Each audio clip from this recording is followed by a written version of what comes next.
Alright, everyone.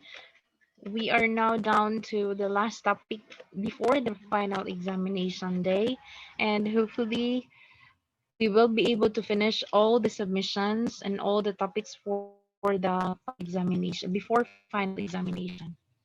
All right, so at this time, we are now into teaching composition. Just to recall, for the last days, for the last part of the semester, you had the introduction to the study of the teaching literature. What is literature? What are the types and the kinds of literature? And of course, for the second half of the course, you will be into teaching composition. What is composition? What are the types? How should composition be done? Because technically the subject is teaching literature and composition. So we are now down to the last part of the course, which is the teaching composition. Now, we have to remember of the important dates which supposedly be followed. However, there are a lot of circumstances that beyond my control, beyond our control. So there are interruptions of the dates, and hopefully we can able to follow the December 7 and 8 for the examination, or should I say quiz and the teaching demonstration, the start of the teaching demonstration. For January 4 and 5, this is allocated for the teaching demonstration. For January 11 and 12, this is actually allocated for the submission of requirements. And of course, if ever the clearance is available, then I could be able to sign the clearance. After you could submit your requirements and after you are done with your teaching demonstration. Okay, so just a simple recall, there were methods that were discussed before, specifically the approaches to teaching literature. Okay, so what are these methods to recall? We have language-based approach, which actually adheres to the learning of a linguistic patterns and behaviors of language, its trends and cohesion clues used in a literary piece. Okay, the second one is paraphrastic approach. This describes paraphrasing and rewording the text to simpler language or translation, wherein teachers complex sentences structured to make an original text easy to understand. Okay. Another one is informative base. Informative base will give us knowledge and information. I mean, give students knowledge and information, which is a teacher-centered and demands for a lot of teachers' input in giving students various contents of a literary text, like on historical, political, cultural, and social background. Okay, for personal response approach, it describes learners' mindfulness to values of a moral and philosophical lenses of the story, which needs inferences and interpretation of the texts. The next one is, we call it as stylistic approach. It implies literary critiques or linguistic analysis, which means it is for students to appreciate and understand in a deeper manner the literary text, including literary devices. So all of these things were discussed previously. Okay, that's for teaching literature for midterm examination. Okay, after midterm examination would be the teaching of composition. Okay, I would just like to add the four components of to every teaching or learning experiences. Number one, we have content or basically the curriculum. This speaks of a subject, the intended learning outcomes, the objectives, the target outcomes, which means to say that the subject matter itself, meaning the content of the curriculum, the content of the course. Okay. Next one is when we say about vocational, we're talking about technical courses. Okay. If we are talking about GEC or the General Education Curriculum, okay, we are referring to that course design or learning environment. Okay. When I say course design, that's somehow how these students would learn this particular topic or to get this subject. Is the subject a technical course or a vocational course, or is it part of an academic program? Okay, so you have to consider these things, this course design. If the students are into writing, are into technical skills such as um, repairing hardware materials, or getting the different codes of the systems. Okay, so your um, learning environment may vary. I mean, your course design may vary to what kind of vocational or technical or academic program at hand. So as with the learning environment. Okay. Next one is actually the students or the learner or the learners. Okay. Um, all right. So when we say students are learning, it actually sets qualifications and expectations from students, which gauge standards from Commission and Higher Education and other partner agencies and stakeholders. Okay, so if we are expecting students to be teachers someday, we have to set of the kind of learning environment of the learning of the students to be of what profession they are into. If they are an agriculture students, then they must be trained into these kind of students in preparation for themselves or for themselves, getting ready in going into the workforce. Okay, so technically we have different partner agencies, Department of Education for Education, Commission on Higher Education for the college or tertiary level. We have DA for the department. I mean, for agriculture students, we have Department of Agriculture. For the forestry students, we have the Department of Environment and Natural Resources. For the ICT, we have the Department of Information and Communication Technology. For the engineering department, we also have private companies who are catering the needs or who are might landing IE students to their companies or even in a public agencies. And of course, we have the Bachelor of Industrial Technology for our ITs who are into different offices and government agencies and or even public agencies that they may be able to land on when they graduate. So technically, all of these stakeholders, considering their competence, students' competence, and the vision, mission, and goals of these stakeholders will meet halfway. Okay, so next one is the teaching content or the delivery, which is actually important, meaning the required differentiated activity that suits to students' learning, their styles. For example, learning the grammar, you may use GTM, or we call it as grammar translation method, or text method for DT.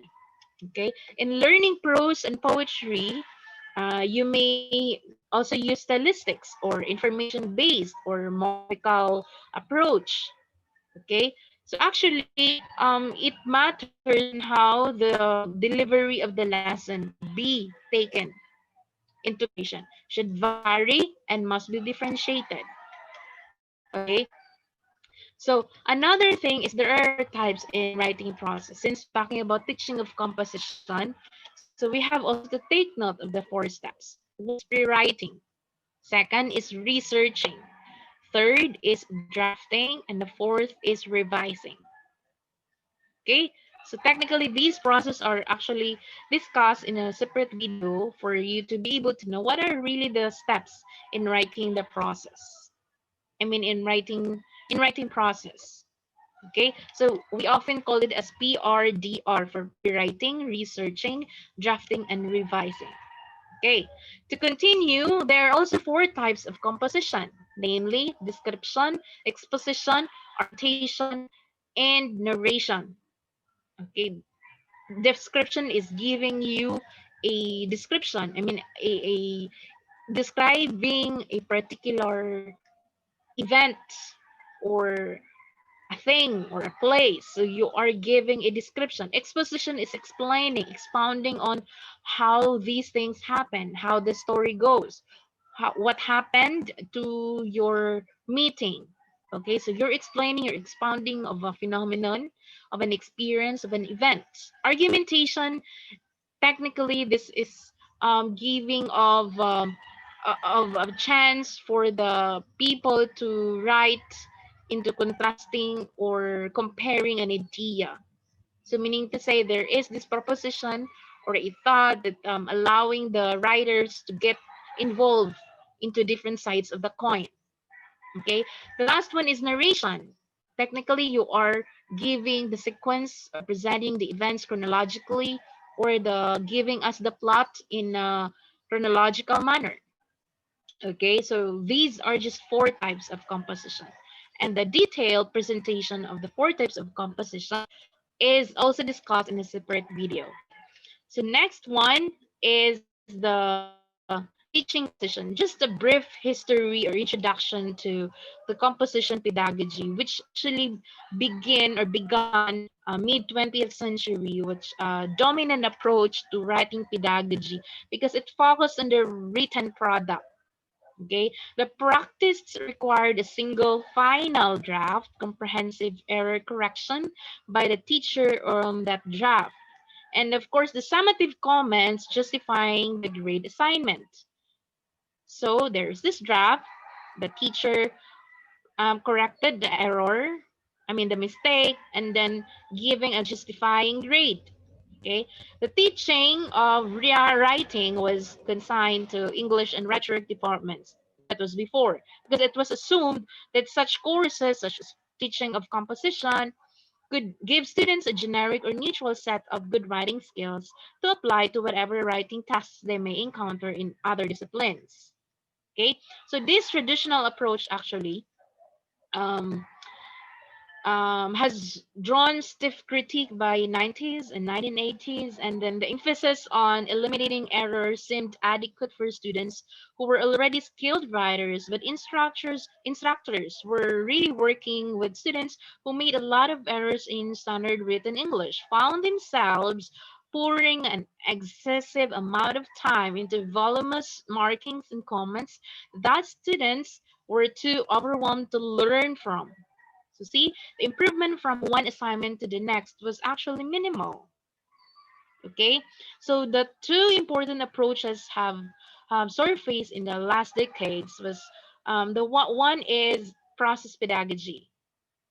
Okay, the process pedagogy, which um okay okay it was the first one was actually process pedagogy, which emphasized that actually good writing is achieved not in a simple pass but through a series of activities and involving different writing sessions and student reflection. The process as well as the product is important.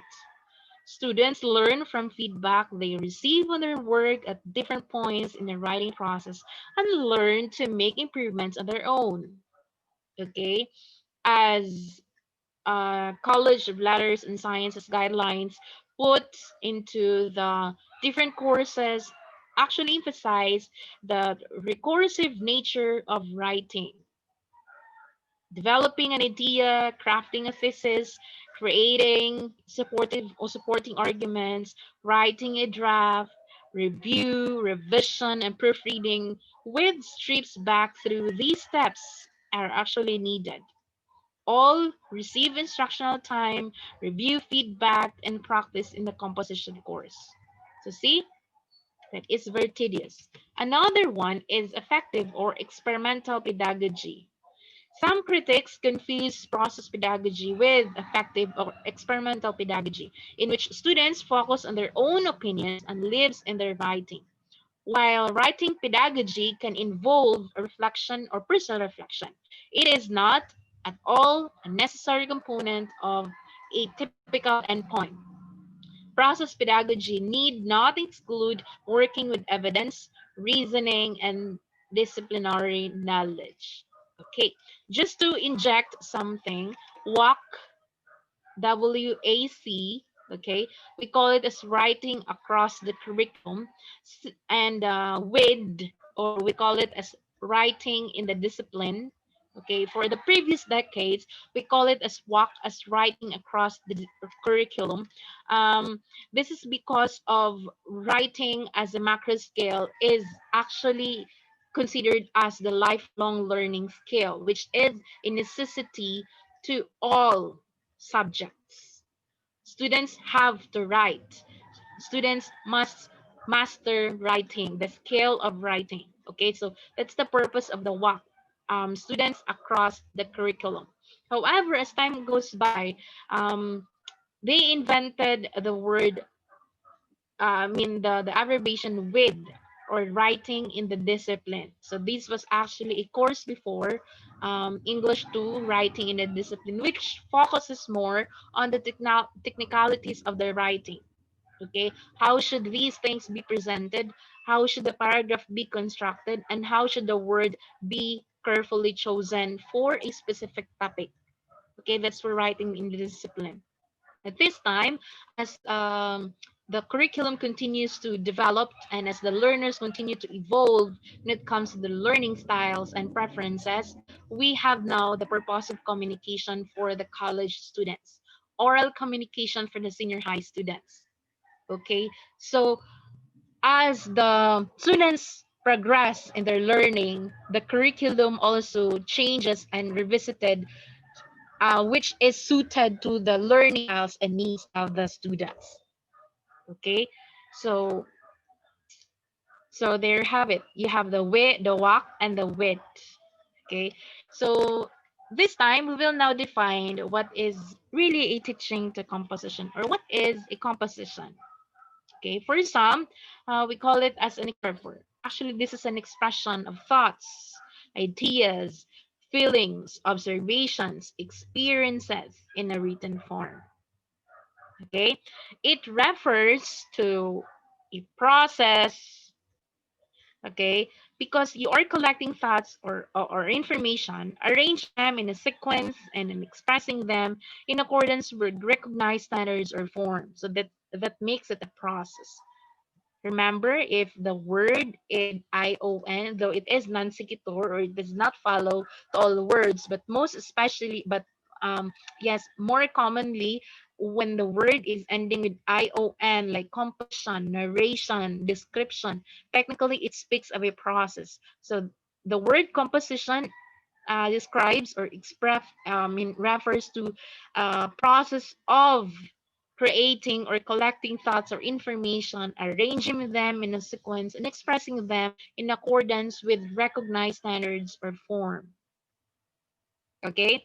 Next one is what makes a composition literary and a non-literary pieces, or is a composition can be a literary and non-literary piece. Okay. An essay, for example, a story, a letter, a poem, a description, and many more are actually some of the forms of composition. So whether we like it or not, literary and non-literary pieces are, yes, are product of composition. Okay, so what you need or what we need to to have a very good composition is to have a proper organization, clarity and effectiveness of the subject matter, and the rest of the considerations and guidelines for or are actually some of the important points to be kept in mind while you or we are writing a composition. Okay, so always remember that composition is an expression, it is a process, and some of the examples are actually the literary and non-literary pieces. All right, so let's move on to the general aims of teaching composition. Why do we need to teach composition? Is it a necessity nowadays, 21st century skills? How are these teaching composition be or address to the call of the education for sustainable development? Is this necessary to attain CTU's internationalization? Is teaching composition or how teaching composition related to the attainment of the gender and development programs? Okay, is there any connection? Okay, there is for sure. Okay, so what are the General aims. We will just go to the general aims of teaching composition then. Number one is to encourage the student to express their ideas in an organized and systematic way. This is vital. Encouraging them to express, okay, in an organized and systematic way. Second is to enable them to develop their skill of writing, because through composition, through giving the guidelines in the criteria in composing, they may be able to develop their skill of writing. Third is to enable them to use appropriate vocabulary in writing various forms of composition. Correct. Number four, to enable them to present logical presentation of facts and ideas. Okay, so it is systematic and it is in a chronological way, so probably most especially the narrative composition, the events, the sequence of events, the plot could be done in a chronological way. Okay. And number five, to develop their communicative competence is vital, because when you do writing, the speaker is not there to defend the words in there. So if you are the writer, if we are the writer, if you are teaching the students to write something, encourage them. Know that the audience is varied. I mean, they could have a different audience coming from different linguistic backgrounds, which means that they have to choose the words carefully. Okay. And of course, we are talking about communicative competence. Our target, or the target of communicative competence, is to address successfully the information or the message. Okay, so meaning to say, words must be clear and as much as possible brief for the receiver to receive correctly the information. Okay, just to develop communicative competence. Next one is we are now going to types of composition and their teaching. Okay, there are actually two types: oral composition and written composition. Now, before Aristotle and Cicero in their times, oral composition is actually very famous. They are doing this to inform and to persuade. Okay. Nowadays, written composition is also famous, or is into our era nowadays, because of the emergence of technology. I mean, the help of the technology. Okay, there are advancements already. So oral composition are actually spoken. They are handed down from one generation to another generation. Written composition are actually handed down from one generation to another generation, but it involves the use of the different letters of the alphabet, the sounds and the symbols. That's why it makes it written composition. Okay, so they are further divided to two: guided oral composition, we call it as free oral composition, and the other one is guided written composition, or we call it as free written composition. What are these things, or what is these words? Okay, number one, we will talk about oral composition. Again, composition should begin with the power of speech. It should be oral long before it is written, as it paves the way for written composition. Okay, personally, I really believe that oral composition, or you construct it in your mind, or you speak it in your mouth before you write these things on your paper. Okay, so next one is the aim, or the aims of oral composition. Number one, to give practice for using graded structures and sentence patterns orally. Okay. Second is to enable the students to express their ideas, interests, and feelings freely. Okay, because this is some way of developing their confidence when they're talking, when they are speaking the words orally. Okay. So next one is it creates suitable solutions, situations in a classroom to make them speak of their own. Okay, because the words are used by the speaker, or the one who holds the microphone, as they say. Oral composition is a good practice for them to in two targets: speak clearly and compose directly. Okay, so another one is The methods of teaching oral composition. Number one, you may ask students to repeat the sentence when the teacher speaks. Say, for example, with the famous line of I am the captain of my I am the captain of my I am the captain of my ship, I am the captain of my soul. So if somebody is asking, or if the teacher is telling the line, so probably you could ask the students, okay, repeat after me. Okay, so basically that's teaching oral composition. Okay, that is just the preparatory level. All right, another thing, you could the teacher can ask some questions of object or performing actions.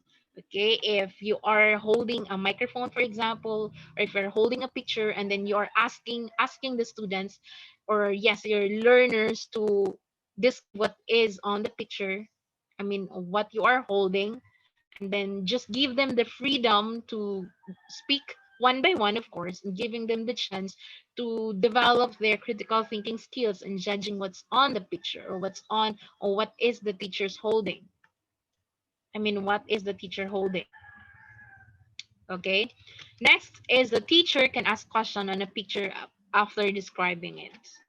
Fourth, the teacher can ask the students to read out the situation tables and make various sentences. For example, you're presenting a situation or communication situation, for example, in a park, and then here is um, Maria and Juan, who are talking actually, but in a picture way. But technically, you're asking your students of what might be Maria and Juan is talking about, and allowing them to speak or to describe what's on the situation, and creating sentences, allowing them to freely give their ideas of what's on the picture. Okay.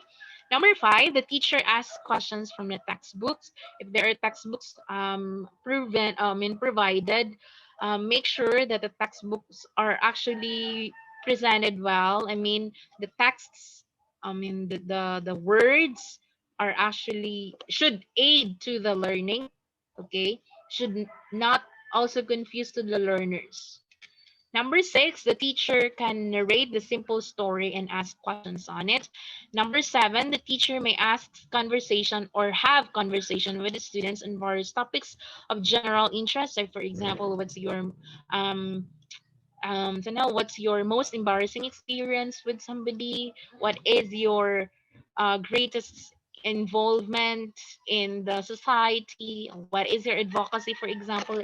The level of the learners. You can really identify to that level of learners that you are with in the semester, in the curriculum, because you will able to see when you do the conversation, you will be able to think of probably this kind of learning. Okay, okay, this time use simple conversations, or day-to-day conversations, and later on you will discover that this man is very decisive, or this person is very fickle or have fickle mind, that could be able that you can be able to influence his or her part. So might as well presenting a scenario that made a person or the learner think of what's best for the situation. Okay. And the next one is the students may ask to play simple drama, dramatization, role playing. All right. So another thing is guided oral composition. A while ago, that's oral composition, but this time, guided oral composition. What is this all about?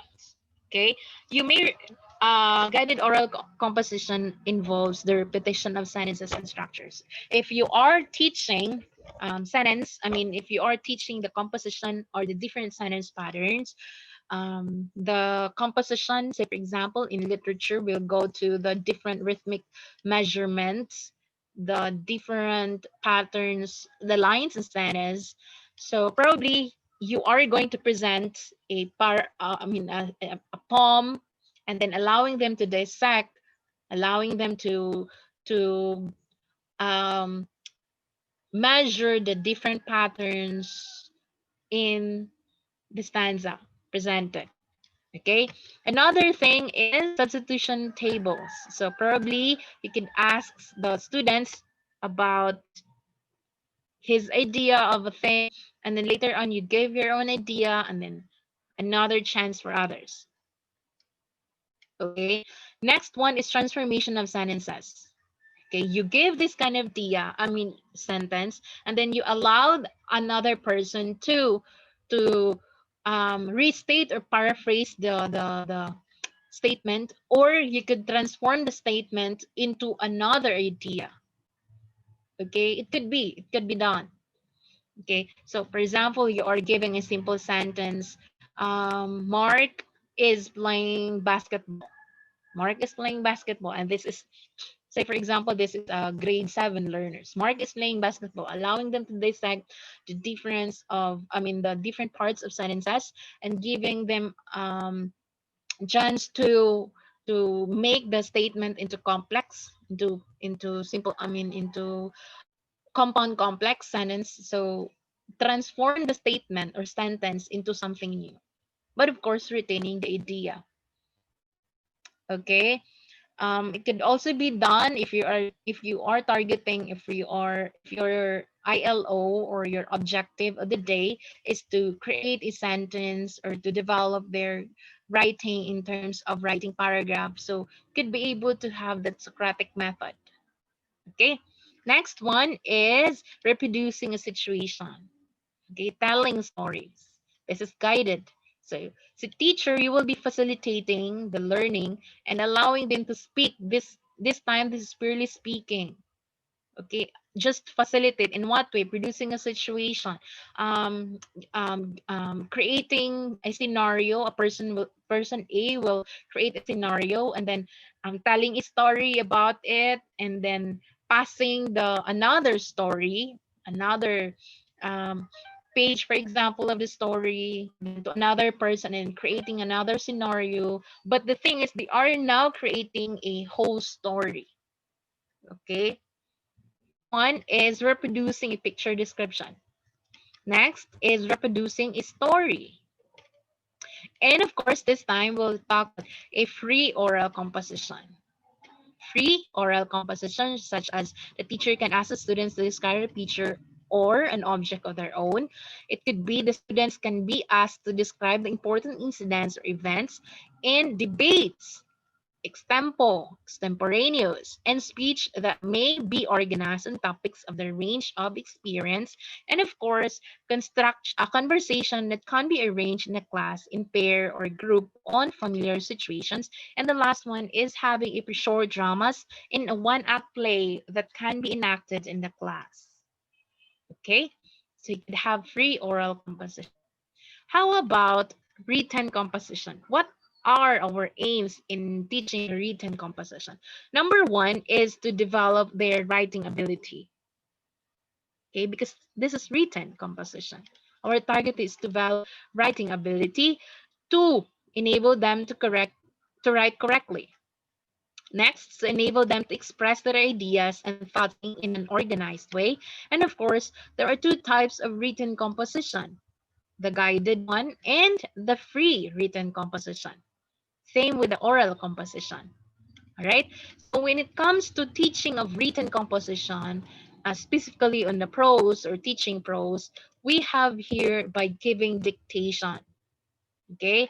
We have by giving certain words and asking the students to make the sentence using those words.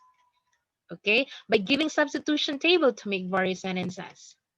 Okay, writing descriptions of an object or a picture with the help of keywords.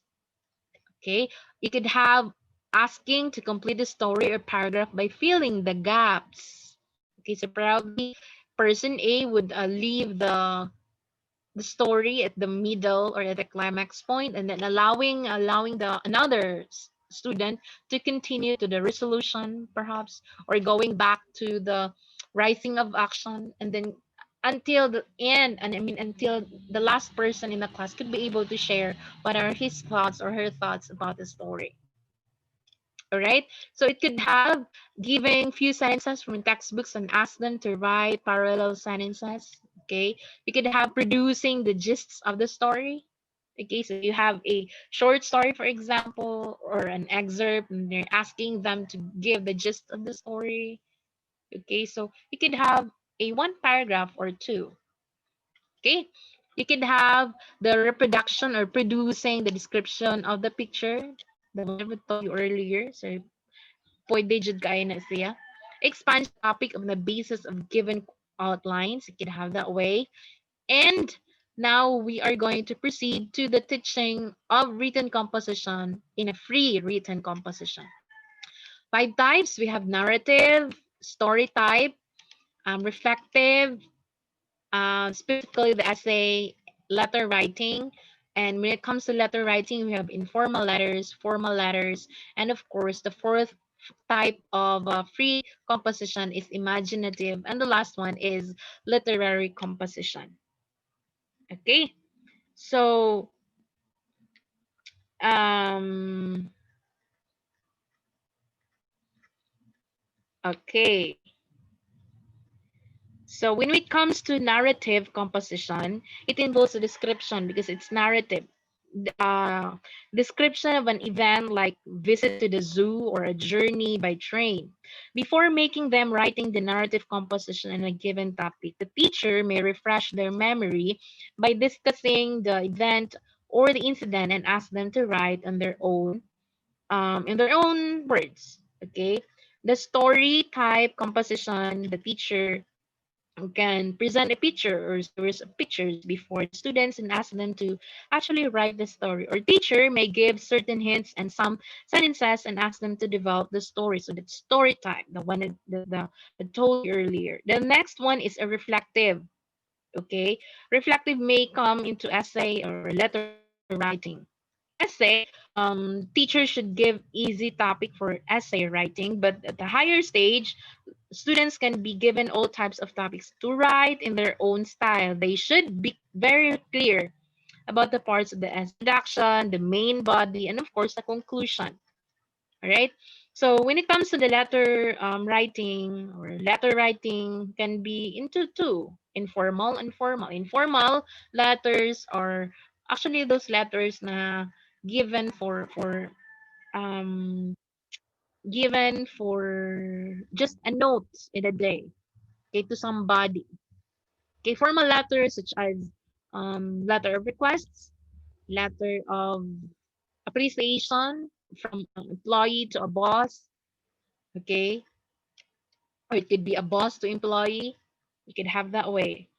Okay, so the students should be made familiar with the parts, the one that I told you. Because imaginative composition, if we're talking about this one, the teacher will give some imaginary situations or topic to the students to write on it using their own imaginations. Literary compositions, including abstract writing and explanation writing. So technically, it's a literary. I mean, it's a literary one. It speaks of the poetry thing. All right. So your activity this time is you are going to make an expository writing. Again, an expository writing is you are, it explains or expounds something of an event. So what are you going to do then? You are going to interview 5 people asking the following questions.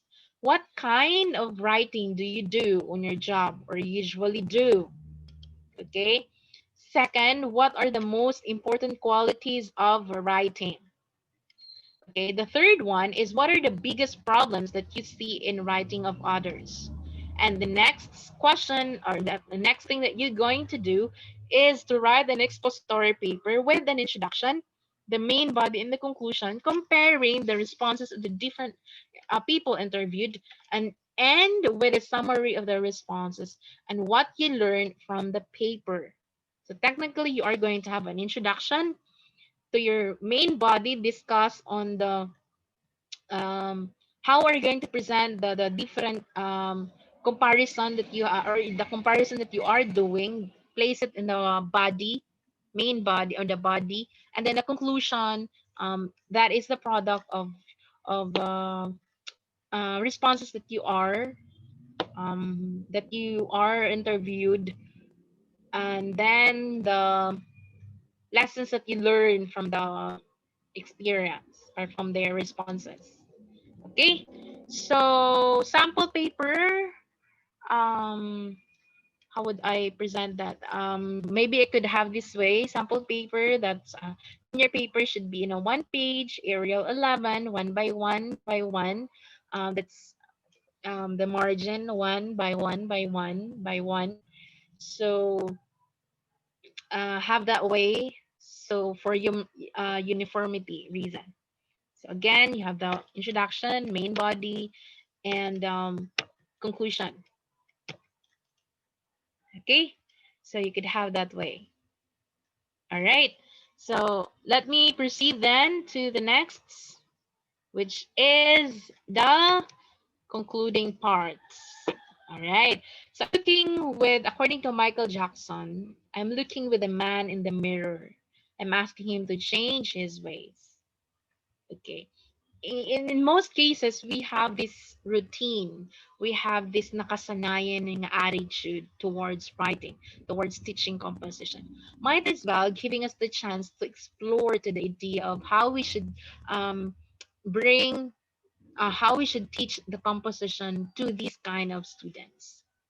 Okay, so if it's so good to have a new view or a new perspective in a day, giving us chances to develop our potentials in teaching, especially in the tertiary education, and giving also chances and allowing our learners to grow in their field of specialization.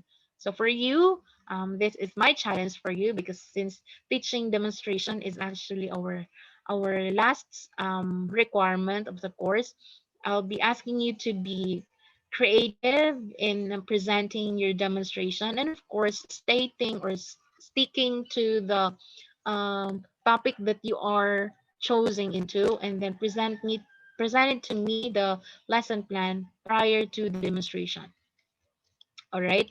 So that's it. That's for the conclusion part of the teaching of the composition. And of course, I just would like to leave to you a few of the tips in teaching. This is not true to all, but of course, just giving you a glimpse of how should a person be able to accomplish this, what we call the teaching profession, or have the tips in teaching. Number one is to create social presence. Okay. How are you going to create a social presence? Number one, you have introduction of yourself, meaning getting to know of yourself, your interests. I mean, the students' interests and your interests, meaning introducing or meet each other as real people. Okay, and allow the students to stay connected with you when you create a personal connection. As they say, we work best better. Okay, we work best better together when we care about each other as people.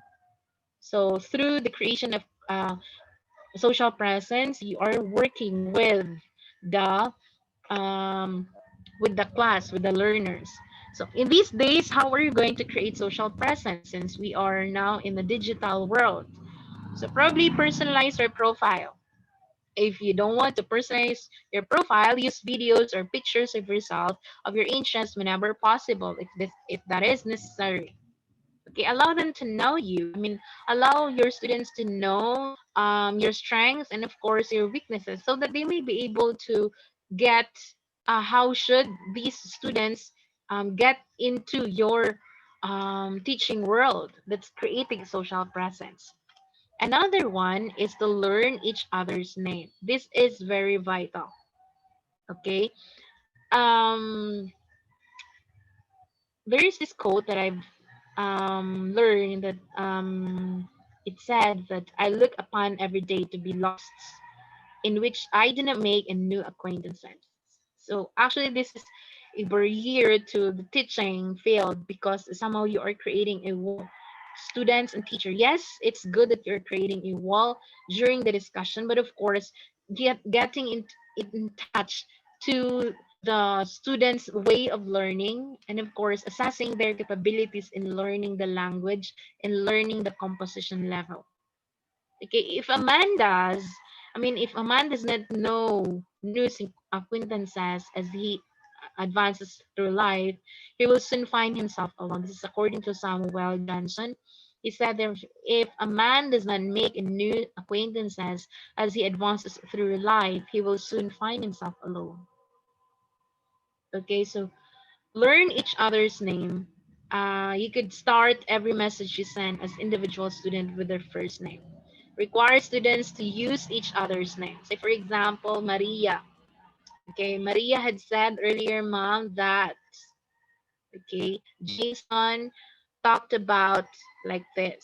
Okay, address the person according to their first name. Okay, require the students as well to use when they do the conversation, require the students as well to call their classmates based on their first name. Okay, say for example, um, Gloriana. I mean, say for example, Irish. Irish told me, mom, that, okay, address it, use the first person. Okay, next one is to use the attendance or roll call tool or seeing charts or paper tents or name tags. If we are now in a face-to-face level, you may use your name tags, or if you are having a virtual conference, you could use the first-hand information, or allowing them to use the first or the real name in the rename field or in the name section of um, the online platform na inyong gigamit. Okay? So, ask them to tell you about the interests. Nicknames can be fun too, but however, make sure the nicknames are actually for all. Okay, it's not offensive. It's not alluring. It's not below the belt lines or below the belt words. And okay, so finally, how are we going to learn each other's name? Finally, don't be afraid to ask students to be patient and helpful. If Justin has something to say and is actually good on the idea of anchoring on Jacobson, for example, or any ideas presented, it could have been that there could be other class would be of help of Justin's query. Okay, so just an example, by the way. Okay, so another thing is you have to be polite. How to be polite? Assume that you are in the wrong. I mean, there are instances that you really have to assume that you are in a wrong line, because that's the time that you're going to allow the students to think that, no, miss, this must be this way. Okay, because allowing them to correct you and giving you the chance, I mean, giving them the chance to build conversation build conversation and then rethink of the possibilities of practicing their critical thinking skills. It could have been that they are bugging and they are just answering their queries. Okay, another one is how to be polite, because somehow of assuming that you are wrong, it's like giving them chances to correct you, an opportunity to redirect you to the idea and to their world as well. Okay, so another thing how to be polite is to say please and thank you. I'm sorry. So those are the magic words, by the way. Please, I'm sorry, thank you, excuse me. Okay, excuse me, miss. May I interrupt you at this hour? I would just like to ask you, Anna. No? So please excuse me for being absent and so on and so. Thank you very much for giving us information about this topic. Okay, so we are going to inject this politeness to our students as well. Another thing is how to be polite is to listen. Again, to listen, not okay. Meaning to say, if you are just hearing, you're just hearing the words without dissecting, without comprehend. Listening, you comprehend, you communicate. Allow them to talk first. I mean, and then listen to their queries, um um, listen to their inquiries. Okay, so another thing, the last one is to treat everyone the way you wish to be treated. If you want to be treated politely, then be it. And be polite as well. If you want them to be respectful, then do things that is aya-aya and to be respectful. Ana lang. Okay? So, next, always remember everyone that good manners are made up of petty sacrifices. I mean, you have to have, you have to sacrifice. You have to sacrifice because, building building good knowledge actually difficult because it's a process of creating somebody. Most especially if you are injecting these values, yes, of these values to the college students because this in some way shaped naman iyang culture, iyang value. It's so hard to defy of what's his nakasanayan the of having a new perspective in life. Okay, so it needs sacrifices as well. So um you have to remember that netiquettes are part of the course, part of conversation, and it must be observed properly. You have to set the tone in your own posting and correspondence. And whenever necessary, praise the students in public and, of course, criticize the student in private. Okay, so if there's a need to give them reinforcements, probably can do it privately. Reinforcements of their performances, of their outputs, then do it privately. If you criticize the person, I don't like your outputs. You may do this. Um, you may recreate another piece, or you may have the option to present it again. Okay, so in this way, may may Manggod is different from can, which may has something to do with allowing, with allowing the person a permission, and can is actually talking about the ability to do something, meaning I can go out. May I go out? Meaning I can go out. You can go out. But the thing is, may I go out? Asking for permission, meaning allowing somebody to go out or not. That's it. Okay, so maybe these three are actually important in teaching, creating social presence, learn each other's name, and be polite. What can you observe to these three? Actually, it boils down to the idea of teacher's presence. All of these things create social presence, learn each other's name, be polite. Who is in charge of facilitating the learning of the students is the teacher. So technically, um, teachers are vital because they are, or he is the one who facilitates the learning. Okay, not, but do not be confused of the teaching in the lower level. I mean, in a secondary, in elementary level, compared to the tertiary level because they have a different approach. In lower level, we have this, we call it as pedagogy, meaning pedagogy. But in a higher level of teaching, we call it as, let me check if I am correct with the word, um, tautology. You taught god you goji. Okay, utogoji. It's actually a what's this? A self-directed learning, which is a actually an approach to new normal.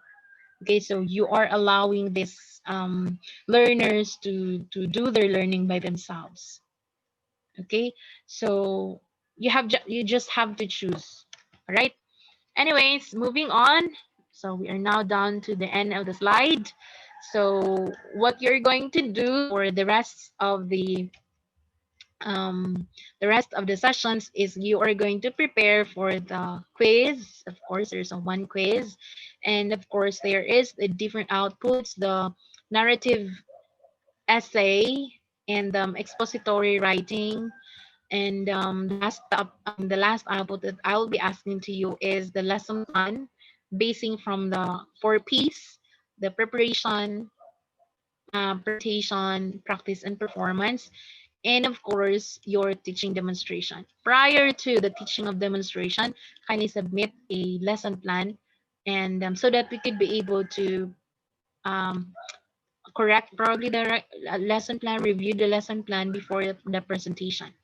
Okay, so probably by tomorrow or next week, December 8th, we cannot meet. So we are going to start probably the presentation on December 7, December 14 or 15, December 21 to 22, or if there are other holidays than that, then we are going to proceed we are going to have the presentation on January 2021.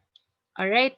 So maybe that's all for this day. Thank you very much for listening and for watching. And always remember, wherever you are, whoever you are with, amping kanunay. Bye, everyone. See you.